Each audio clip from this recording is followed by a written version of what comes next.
There are nights that stay with you. Not because you want them to, but because they've carved themselves into the architecture of who you are. This is about one of those nights. It was late October, somewhere in the high desert between Utah and Arizona. The kind of empty that makes you feel like the last person on Earth. I was alone, which wasn't unusual for my line of work. What was unusual was the sound. At first, it was just wind. Then it wasn't. It moved wrong, circled too deliberately, like something testing the edges of my campsite. I told myself it was coyotes. Maybe a mountain lion. Something with a Latin name and a Wikipedia page. But when I finally looked up from my fire, I saw it standing at the tree line. Not an animal.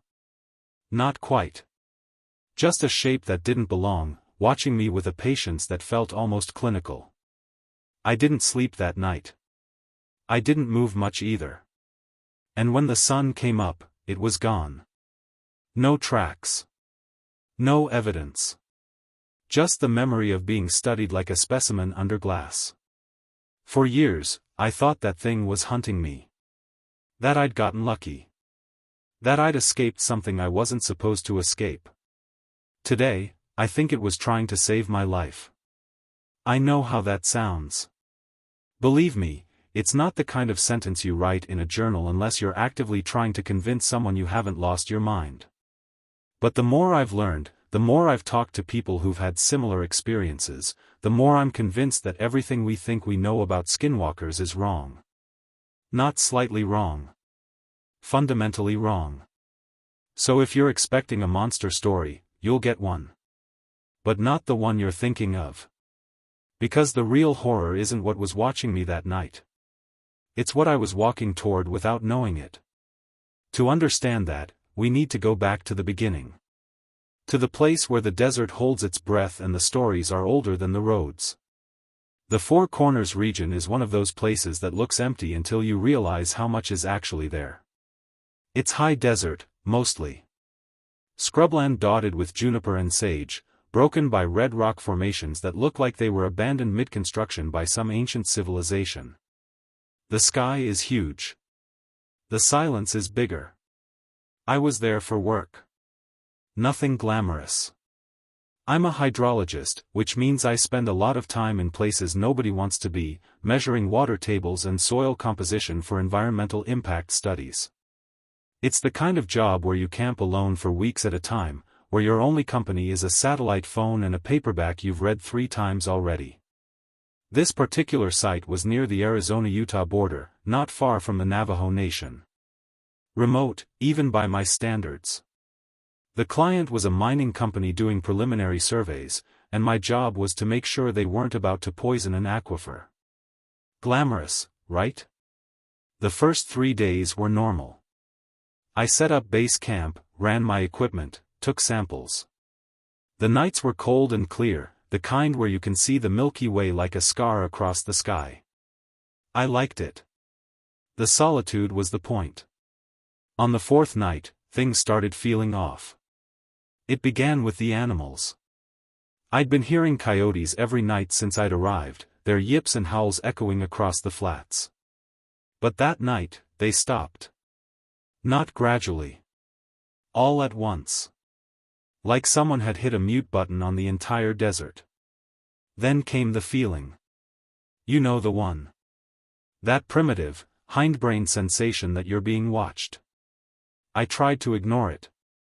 Told myself it was just isolation playing tricks on me.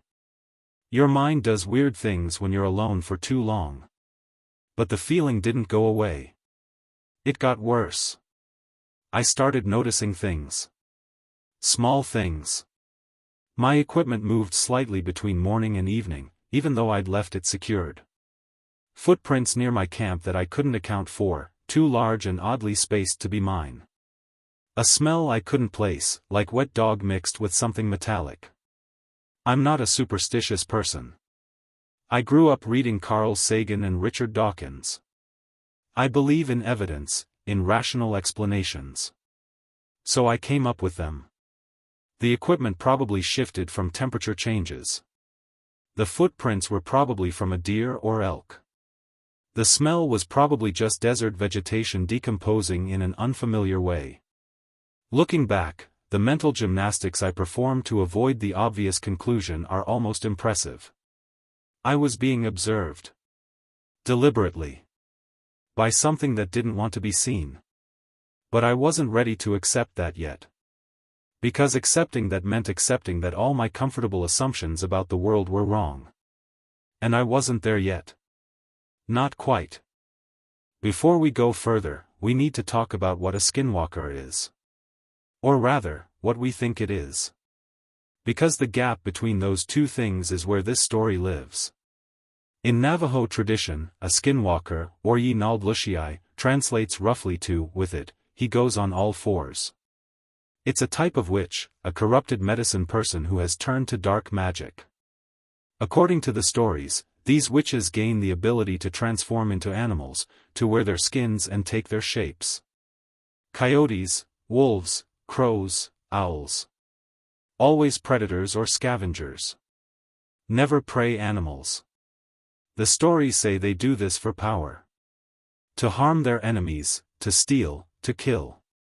They're feared deeply within Navajo culture, so much so that many people won't even speak about them directly. It's considered dangerous just to talk about them, as if the words themselves might draw their attention. That's the traditional version. Terrifying enough on its own. Then came the internet. Over the last 20 years, skinwalkers have become a kind of cryptid celebrity. Reddit threads, YouTube videos, creepypasta stories. Each one adds a new detail, a new power, a new reason to be afraid. In these versions, skinwalkers are basically Terminator werewolves. Unstoppable killing machines that hunt humans for sport, that tap on windows and mimic voices and chase cars down empty highways. It's great for clicks. Less great for understanding what might actually be happening. I spent a lot of time reading these accounts after my experience. At first, they seemed to validate what I'd felt. The sense of wrongness, the physical impossibility of what I'd seen, the way it moved. But the more I read, the more I noticed something strange. Most of the stories ended the same way. With escape. With survival. With the witness living to tell the tale, usually traumatized but physically unharmed. Which is weird, right? If these things are supposed to be unstoppable killing machines, why are there so many witnesses? I started reaching out to people. Some responded. A few agreed to talk on the condition of anonymity. And a pattern started to emerge. One guy, a park ranger in northern Arizona, told me about an incident where he'd encountered something near a closed trail at dusk. Humanoid but wrong, moving on all fours at a speed that shouldn't have been possible. It had watched him for maybe 30 seconds, then bolted. Not toward him. Away. Like it wanted him to see it leave. A woman I spoke to, a geologist like me, had a similar experience in New Mexico. She'd been working alone at a remote site when she saw something watching her from a ridge. It had stayed visible just long enough for her to feel threatened, then disappeared. The next morning, she found her truck had a flat tire. She changed it and left immediately. Later, she found out there had been a flash flood in that canyon 2 hours after she'd driven away. If she'd stayed, she would have been trapped. These aren't the stories that go viral. They're too ambiguous, too unsatisfying. We want our monsters to be straightforward. Either they're evil and they kill you, or they're misunderstood and they help you. We don't have a cultural framework for something in between. But what if that's exactly what skinwalkers are? Not predators. Not protectors. Something else entirely. An old Navajo man I spoke to, a friend of a friend who agreed to talk if I didn't use his name, told me something I haven't been able to shake. You think they're hunting, he said. White people always think they're hunting. But that's not what they do. They mark. They warn. If you see one and you live, it's because you were supposed to live. If you see one and you don't listen, that's when you die. But not from them. I asked him what he meant. He just shook his head. You'll figure it out, he said. Or you won't. Either way, it's not my place to explain. At the time, I thought he was being cryptic for effect. Now I realize he was being exact. Because what happened next couldn't be explained. It could only be experienced. It was the 8th night. I'd stopped trying to rationalize the feeling of being watched. It was constant now, a weight on the back of my neck that followed me from sunrise to sunset. I'd even started talking to it, which I'm aware sounds insane. Alright, I'd say to the empty desert. I see you. Or I feel you. Whatever. Can we just coexist here? I'm not bothering you. Don't bother me. Professional hydrologist, ladies and gentlemen. Peak of rational thought. That night, I'd stayed up later than usual. I was behind on my data analysis and I wanted to finish before I lost cell signal entirely. My laptop was running on battery power, my headlamp casting a small circle of LED light in the overwhelming dark. That's when I heard it. Not the sound itself. The absence of sound. Like the desert had suddenly been enclosed in glass. No wind. No insects. No distant highway hum. Just nothing. I looked up. It was standing maybe 40 feet away, just outside the reach of my headlamp. Tall. Maybe 7 feet.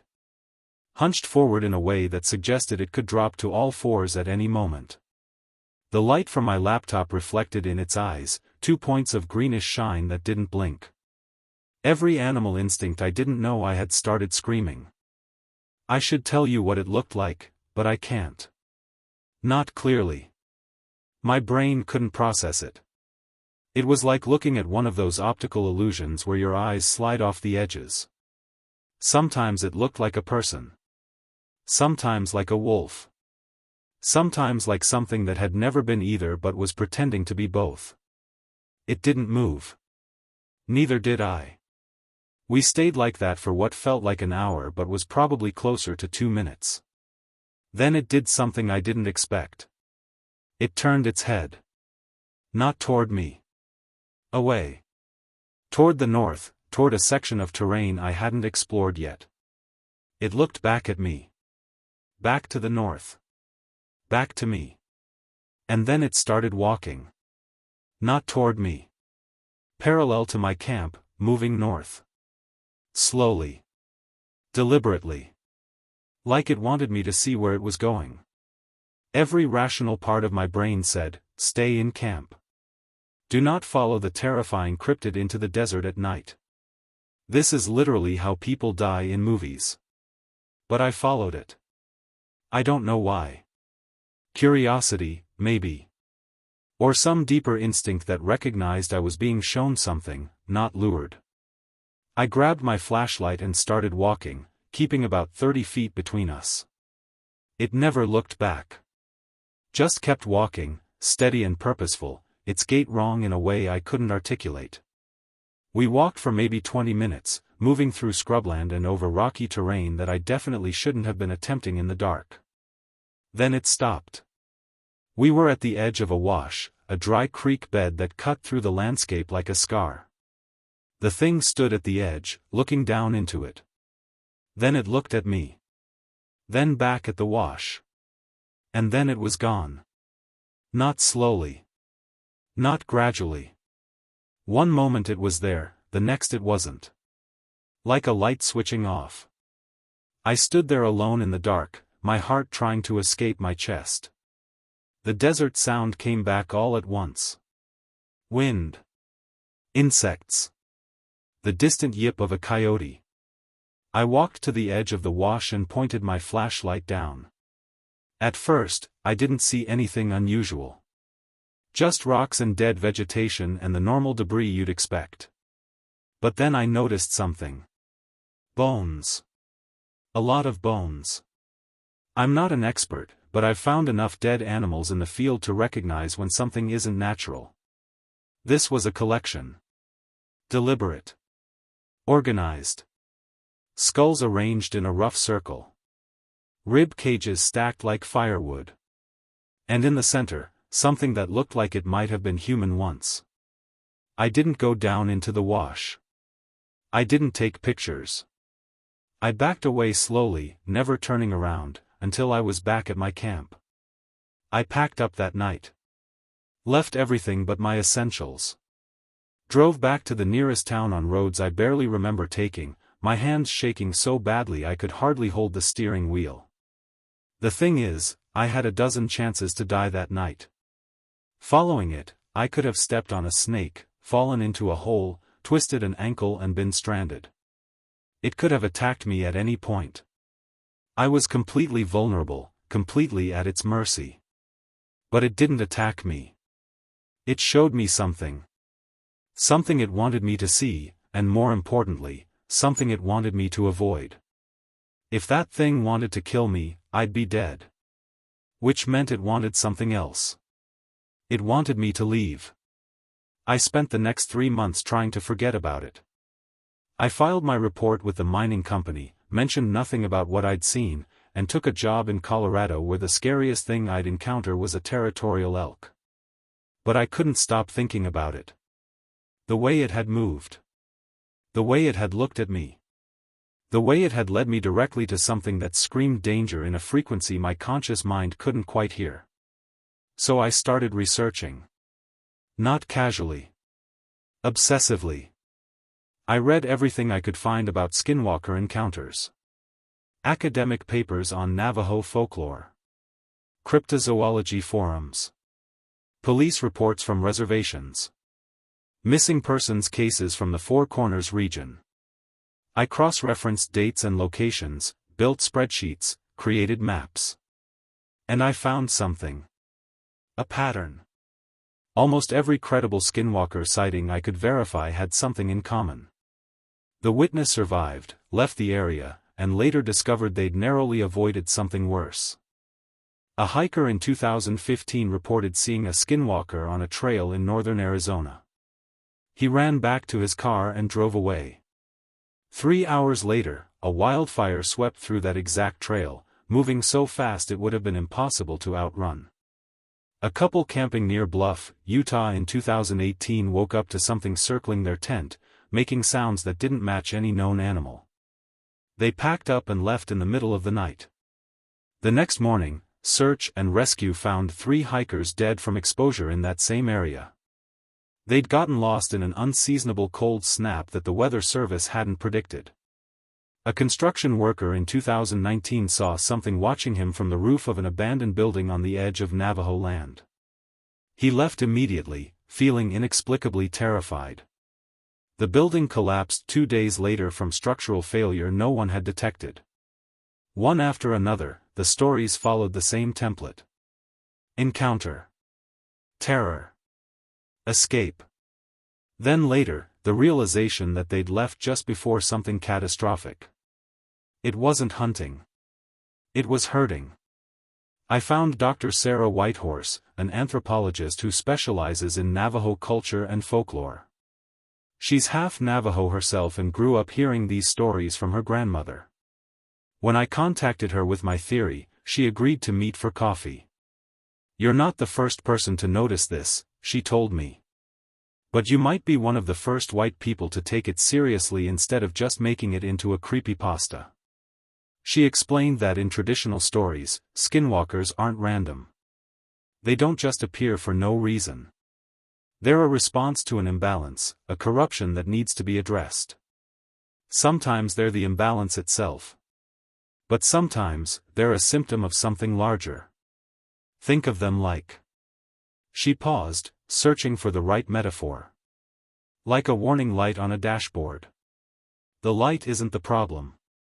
It's telling you there's a problem. Does that make sense? It did. It made too much sense.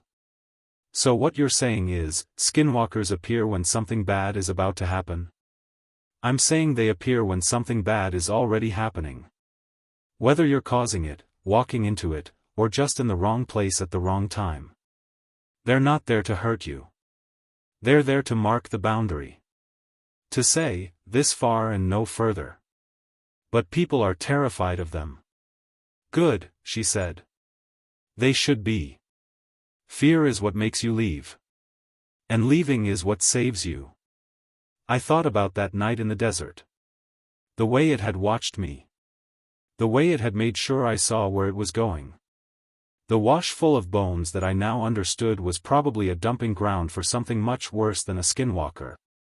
What happens if you don't leave? I asked. Dr. Whitehorse looked at me for a long moment. Then you become one of the stories people don't tell. Because there's no one left to tell them. The thing that had watched me wasn't a predator. It was a siren. A warning system wrapped in a shape designed to trigger every survival instinct in the human playbook. It wasn't there to kill me. It was there to make sure I didn't walk into whatever was waiting in that wash. And I'd left. Just like it wanted. The question that kept me up at night after that conversation was simple and terrible: how many people hadn't left? How many had ignored the warning, dismissed the fear, insisted on rationality in a situation where rationality would get them killed? How many didn't make it out? Once you start looking for the pattern, you can't stop seeing it. There's a case from 2003. A group of college students on a camping trip near Chinle, Arizona. They reported seeing something watching their campsite for 2 consecutive nights. On the 3rd night, instead of leaving, they decided to hunt it with flashlights and video cameras. Only 2 of the 5 students made it back to their cars. The other 3 were found a week later, miles from where they should have been, dead from what was officially ruled as exposure and dehydration. The surviving students couldn't explain what happened. Their stories didn't match. One said they'd gotten separated in the dark. The other said something had chased them in different directions. But both agreed on one thing: they'd had multiple chances to leave before that 3rd night. And they hadn't taken them. There's another case from 2011. A photographer documenting abandoned structures on the reservation. He'd been warned by locals not to go to a particular site, but he'd ignored them. Professional skeptic, he said later. Didn't believe in superstitions. On his 2nd day there, he saw a skinwalker. He dismissed it as a coyote or a trick of the light. That night, he was injured when part of the structure he was photographing collapsed. He survived, but just barely. He left the photography business entirely after that. And then there's the case that made me realize just how serious this is. In 2016, a mining company, coincidentally the same one I'd worked for, started preliminary drilling in an area near Shiprock, New Mexico. Local Navajo elders protested, saying the area was dangerous, that there were warnings in the land itself. The company ignored them. Permits were signed. Equipment was moved in. The workers started seeing things almost immediately. Shapes in the distance. Sounds that didn't match the wildlife. Most of the workers dismissed it as stress or pranks. But 3 of them, experienced outdoorsmen who knew the region, quit after the 1st week. They said something was wrong with the site. That they felt watched. That they'd seen things that made them want to leave and never come back. The company replaced them and continued drilling. On the 18th day of operation, they hit a pocket of methane they hadn't detected in any of their surveys. The resulting explosion killed 4 workers and injured 7 more. The investigation revealed that the geological surveys had missed several critical instability factors. The site should never have been approved for drilling. I pulled the reports. I cross-referenced them with my own survey data from that earlier job. And I realized something that made my blood run cold. The site where I'd been working, the one where I'd been led to that wash full of bones, was less than 3 miles from where that explosion happened. If I'd stayed, if I'd moved my survey north like I'd originally planned, would have been in the blast radius. The Skinwalker hadn't just warned me about the wash. It had warned me about the entire area. I reached back out to Dr. Whitehorse and told her what I'd found. She wasn't surprised. This is what I've been trying to tell people for years, she said. Skinwalkers aren't the danger. They're the alarm system. They appear when the land itself is trying to tell you something. When there's poison in the ground, or instability in the geology, or when human activity has disturbed something that shouldn't be disturbed. They're a symptom of imbalance. But why appear as monsters? Why not just, I don't know, leave a sign? She laughed, but it wasn't a happy sound. Would you have left if you'd just seen a sign? Or would you have thought someone was playing a prank? Would you have felt that deep, biological terror that makes you abandon your equipment and drive through the night to get away? She was right. The fear was the point. The fear was what saved you. So what happens to the people who ignore it? Who push through the fear? They become warnings for the next person, she said simply.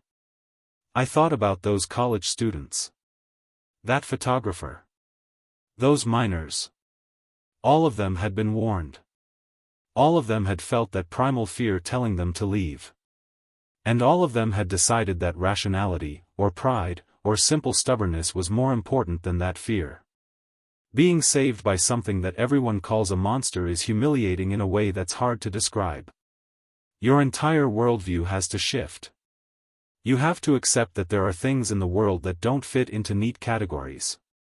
That sometimes the thing that looks like a threat is actually the thing standing between you and a much worse fate. You have to accept that you don't know everything. That your education and your logic and your rational mind are sometimes worse than useless. That sometimes, the old stories are right, even when they don't make sense. I've spent 2 years working through that humiliation. 2 years accepting that I was saved by something I still don't fully understand. Something that had no reason to help me, except that apparently, that's what it does. And the worst part? I can never thank it. I can never go back and say, you were right. I understand now. Because going back would be ignoring the warning all over again. All I can do is tell this story. And hope that someone else, someday, when they feel that fear, when they see that shape in the darkness, when every instinct is screaming at them to run, they listen. Because the Skinwalker isn't hunting you. But something else is.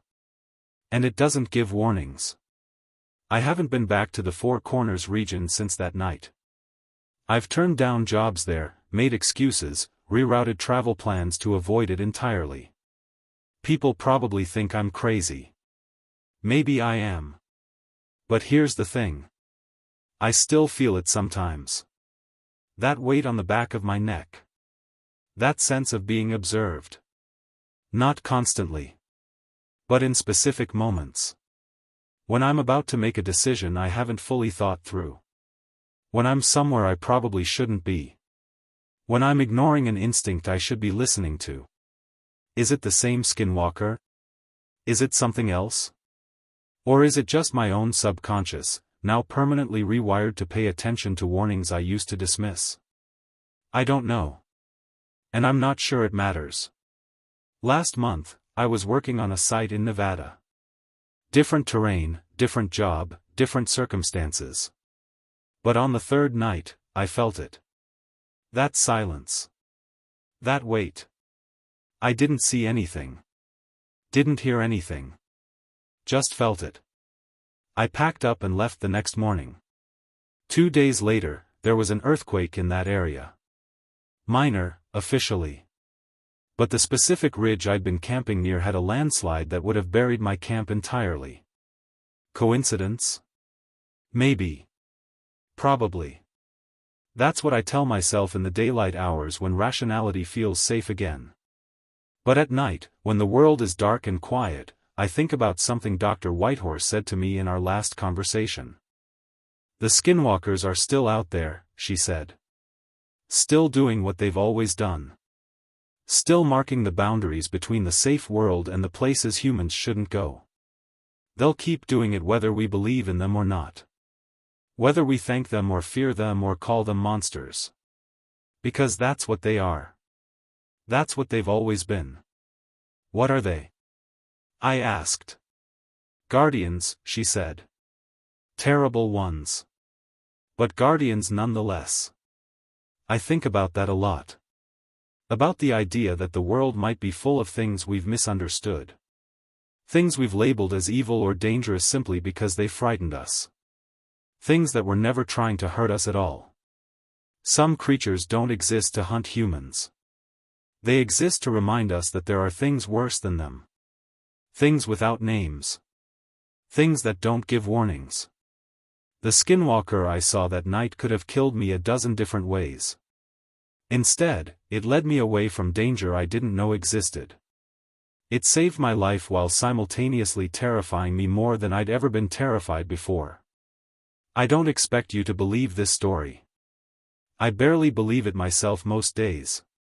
But if you ever find yourself in the desert, in those empty places where the sky is too big and the silence is too deep, and you see something watching you from the darkness, something that doesn't quite look right, something that makes every hair on your body stand on end, listen to that fear. Don't try to rationalize it. Don't try to film it. Don't try to hunt it. Just leave. Because that fear is a gift. It's the oldest gift we have. And sometimes, just sometimes, it's being given to you by something that wants you to survive, even if it can never tell you why. I still think about that night.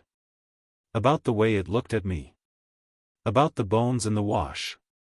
About how close I came to becoming one of those stories that doesn't get told. And sometimes, when the wind is right and the night is dark, I whisper into the emptiness, "Thank you." I don't know if it hears me. I don't know if it cares. But I say it anyway. Because some debts can't be repaid. Only acknowledged. The Skinwalker is still out there. Still watching. Still warning.